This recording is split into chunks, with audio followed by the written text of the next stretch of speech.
Welcome, everybody, to the Squidboards Series January edition. My name is Nine Whole Grains. Welcome once again to what should be another exciting Splatoon tournament here on this beautiful Saturday. Joining me today are both Walkman and Failboat. Failboat is currently here right now, and I gotta ask you, man, how you doing? I'm doing really good today, man. We got a lot of great teams. This is apparently the largest Squidboards tournament we have had as of yet. I'm very excited to see what we got going on here. We got 106 teams. We got the 3-digit team count there. We're gonna be starting into pools. The top 2 teams from each of those pools, or rather the round robins, will be making it into bracket for a grand total of $100 prize pool. $100, that triple-digit salary. I know a lot of you classic Splatoon fans know exactly how much that triple-digit salary means to us. But this is going to be awesome. I love it when tournaments have big group stages here that then move into single-elimination brackets. It has a lot of fun earlier. Teams that come in get to play their matches, and then once it gets to the big boys left, it becomes a do-or-die situation. All maps are available, all weapons are available, and most importantly, all modes, with the exception of Turf War, are available.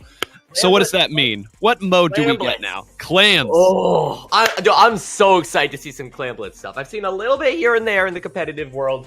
I want to see some teams who really understand the mode, who have now had the time to study it, to format a comp, to format a strategy, and to format how to win.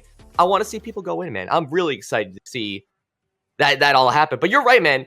All these players playing in the early round robin stage, that's a lot of good practice. And, you know, in this nice environment with a lot of great teams, we got Saikai, we got Sugar, we got Ethereal.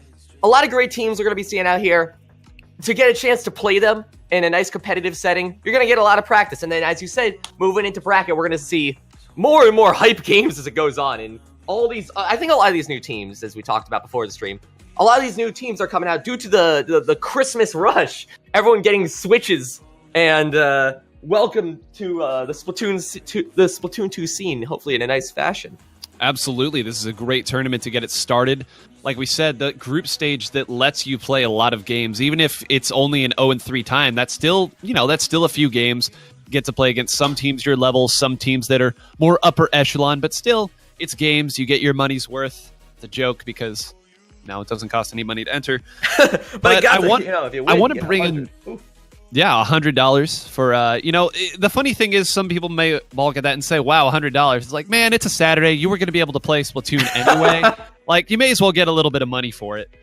But I do want to mention a couple of teams. You already went down a list. A few more teams for those of you who may be newer to competitive Splatoon, aren't sure who to cheer for. Some names that are, I think, have a legitimate chance of taking this tournament. We already talked about Ethereal, In Control Sorrow.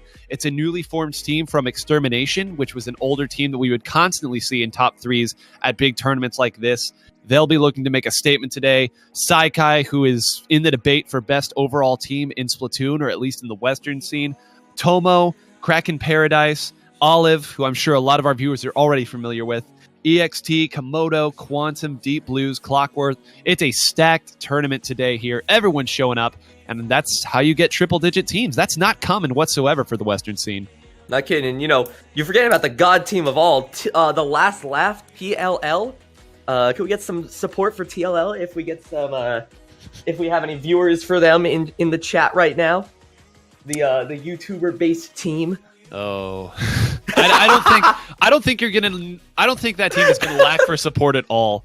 They're showing the last time that you and I commentated together. A lot of love for the Last Laugh in the chat.